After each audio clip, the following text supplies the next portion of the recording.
Hey everyone, my name is Bo, and as you can tell by the title of this video, I'm going to show you some tips and tricks on the worship lead and rhythm guitar, or if you play guitar at a church, whatever you want to call it. So first, let me go over some ideas that I have for this channel and tell you a little backstory of myself. I've been playing guitar for 16 years.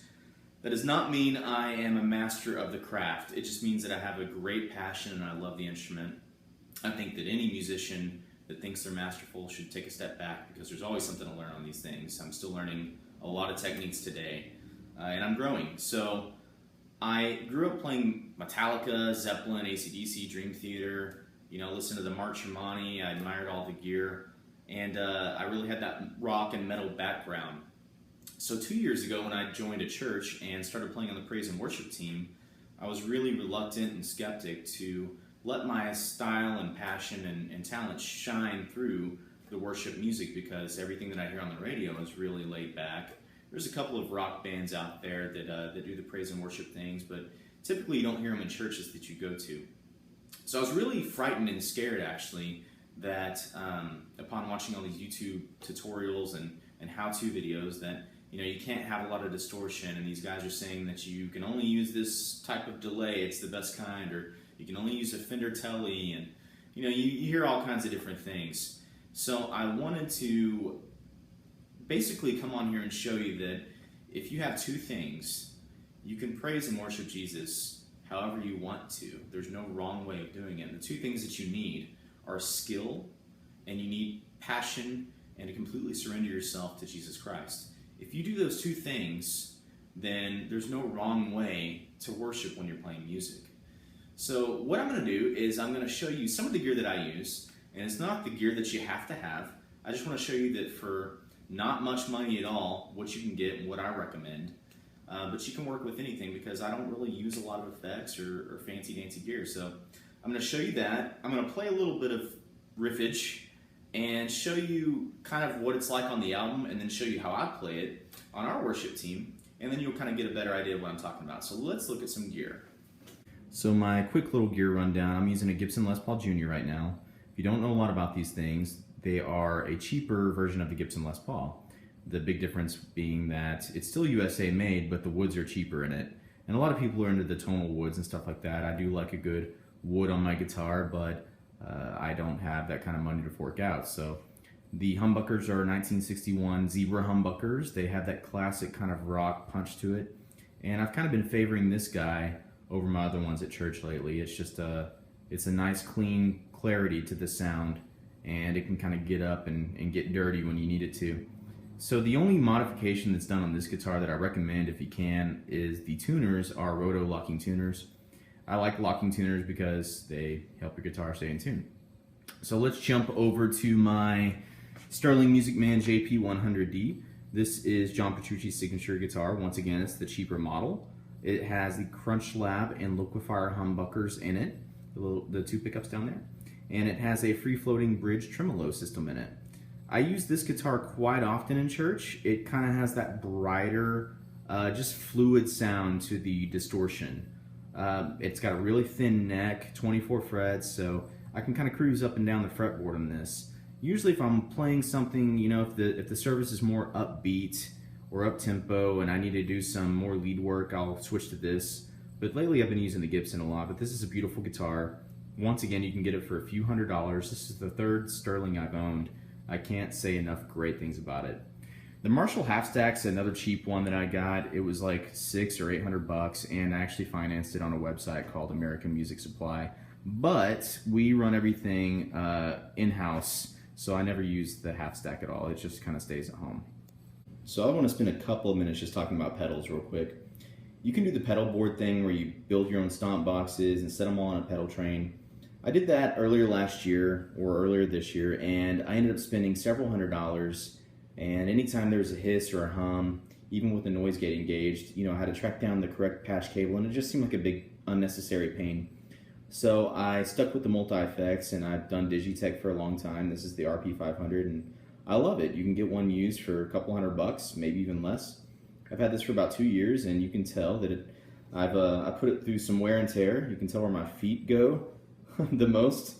And I'll tell you a couple things about this pedal. the way that I prefer it to be set up. So, of course, all these stomp boxes are initiating or deactivating certain effects. So this is my lead channel. The only special thing I really have is instead of the expression pedal being used for volume, I actually trigger it to put on or take off more gain. I like to be in complete control over how much gain is on, and I can kind of use it to, like if I strike a note and let it ring out and then add more gain to it, kind of gives it this violin swell kind of effect that I use for ambience sometimes. But it's all about, look, I need to tighten that up. It's all a matter of preference. A lot of people like to use it for volume, for the swells, and that's beautiful. But I like to be in complete control of my gain. I don't want to ever be in a situation to where I wish I had more of it or less of it, and I have to bend down to adjust that. So you can even turn this switch on and go to full solo mode and still have the gain control as well, all with the expression pedal. So I really do need to tighten that guy up.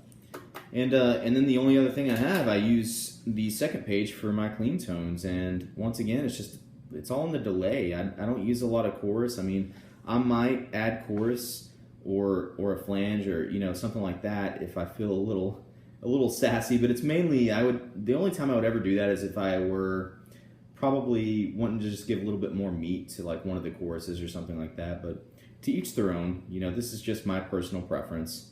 There's no right or wrong way to do this. So before I launch into a few riffs here, I want to tell you something about picks. So I've gotten asked, can I borrow a pick? And then I give them the pick, and I give them the Jazz 3, and it's like the smallest thing ever. It's about the size of a nickel, if that. And when you're holding it, there's just a little bit of material between you and the string. They're like, I can't believe you used that. Well, the fact is that the less material that's between you and you playing the string, the better. Because if you have this much material and you're sawing through some chords, and you have that much material and you're sawing through some chords, you're just faster and you're cleaner and you're more accurate. I switched to this pick about 10 years ago, and it's been the best thing to help me develop guitar skills entirely. So if you haven't already tried one out, then go ahead and try it. So before I launch into this series of riffs here, I want to talk about how I dress or layer this song. And the best way I can compare it is to almost like cooking. So the congregation is going to get used to the songs, which is what you want, because they're going to get used to singing the song, and it'll make them participate with the worship better. And that's a really good thing, but it's a double-edged sword because that that scheduling for them of hearing the same song over and over might get a little stale for them. And that's something that you don't want. And you yourself as a musician, that same thing can happen to you as well, where you're like, oh man, we're playing this song again. So what I try to do is, as a cook, if I'm cooking the same thing over and over and over, week to week, which is what I do because I'm not a very good cook, I like to add new flavors and spices and keep things lively. It keeps my palate from getting bored. So I do the same thing and apply the same mentality to my music. So I'm going to play Come to the Water, I'll play the verse and the chorus, and then I'll play verse 2, and I'll show you the different ways that I add spices and flavors to keep myself from getting bored, and just the different variations that you may be able to do it too. So it's Come to the Water by Christian Stanfill and Brett Yonker. And here's a little something that you could do on the verse 1. And I have a light gain and a delay. That's really all I have.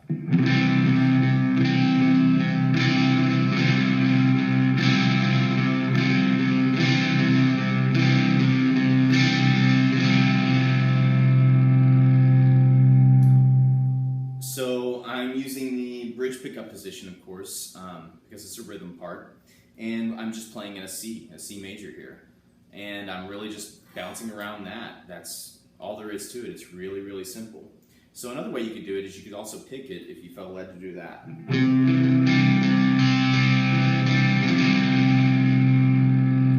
There's a million different ways that you could play that little riff, and there's, not any of them are the wrong way. So what I'll do is, the chorus will go something like this. And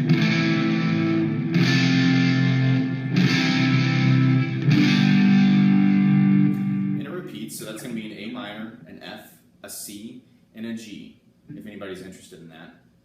Later episodes, I'll see what I can do about editing some of this music. On the second verse, what I'll do is I'll crank off the delay. You don't want that to get too confusing in the ears. And I'll do a lot of palm muting techniques in that same C major. So it sounds a little something like this.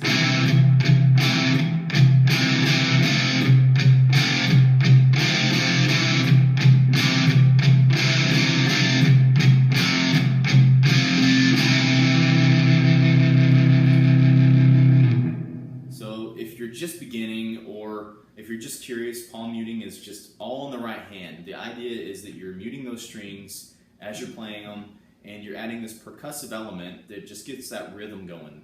And to me, that really, I like to refer to it as waking everybody up first thing in the morning, because that's one of our first or second songs. So as people are greeting, or as the service begins, you know, they're going to hear that palm muting, and it just gets everybody moving. It's something to clap along to, or just move your body to. And that percussive element is just awesome. I mean, it's very effective. So I think on the next episode, we'll probably go over a little bit of lead advice. We'll probably use maybe that same song or another song. If you want to comment and give me your input, any suggestions, any requests that you have, just let me know. Thank you so much for watching. Tune in next time.